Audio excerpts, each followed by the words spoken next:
With us now, ABC News anchor John Stossel. Now, I know you disagree, and I know you're against the bailout, so I just want to walk through it. First of all, both parties at fault here? Yes, all the bureaucrats. All right, so the Democrats with Dodd and Frank in charge of the banking committees, President Bush and his SEC chief Cox, all of them are at fault. None of them warned. You didn't get a warning, did you? Well, they're always warning about every danger. I say they were at fault because they encouraged these people to loan to people who didn't have the money. Who encouraged them, in your opinion? The government bureaucrats who kept saying, you can't just keep loaning to those rich people. We want you to loan to everybody, and it doesn't matter that they don't have funds. I think Barney Frank led that charge. Yes, he did. Okay. So you say that not only didn't they warn us, but they encouraged the irresponsible lending. See, I have Merrill Lynch stock, and I said this yesterday, and I had no idea they were buying bad paper. I didn't know. I didn't know either. Right. And my broker, who worked for Merrill Lynch, didn't know they were buying bad paper. So, you know, we're sitting here going, what is the government's responsibility to protect hardworking men and women who invest their money thinking they're going to get a fair play? What's the government's responsibility to them? The government's responsibility is to get out of the way, because when government doesn't guarantee institutions, market discipline protects us. But shouldn't there be oversight to punish people who rig the markets and act irresponsibly? Well, if people cheat and lie, they should be prosecuted. But when you say government oversight, you say it with such faith. The government can't even count the votes correctly.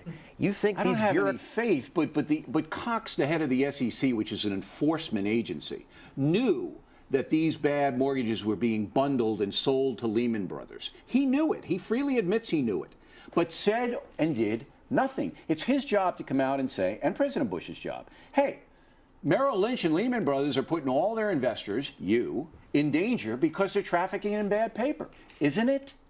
Then Cox would be accused of driving the prices down. I don't care. He's supposed to be working for us, not for the fat cats, is he not? Well, he's supposed to be working for us, but you're assuming this one guy is smarter than the guys who ran Lehman Brothers. But he's turned out he was, but we didn't know it at the time. But see, he had the information, and Bush had to know it too.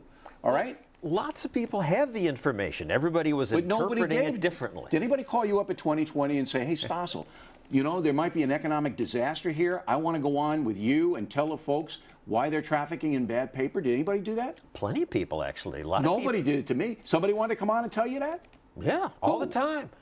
Don Smith, Larry Parks. This is the government's inflating the currency into nothing. These mortgage securities. Okay, but those aren't government officials. Those are people you hang around with in some bar. Right. All right. Now, not in a bar, but here's why the government has to bail it out, and this is the key question, and I want you to answer. Foreign investment, you know, in the United States is enormous right now. Thank goodness. That's right. They pull that money out, send it to Switzerland or Singapore. They don't have any confidence in the U.S. government. We're going to go into a depression here, a panic here. That's why I have to do it. Well, maybe we'll go into a panic, but how do we know? Are you saying Are you willing to take that chance? Yes, I'm willing. Really? Yes. With your 401k and people's mortgages and lives, you're willing to take that chance? Well, right now, I'm going to have to take a chance of $800 billion being shoved into the financial markets, given to the people who made the mistake in the first place, and no guarantee that we won't have a recession anyway. There's no guarantee. We have booms and busts. Okay, but the dike is breaking, all right? Don't you have to stop the water and then say, let's make the dike stronger? I don't see how taking $800 billion from one part of the bathtub and putting it in another part of the bathtub will do that. It stops the flight. Maybe.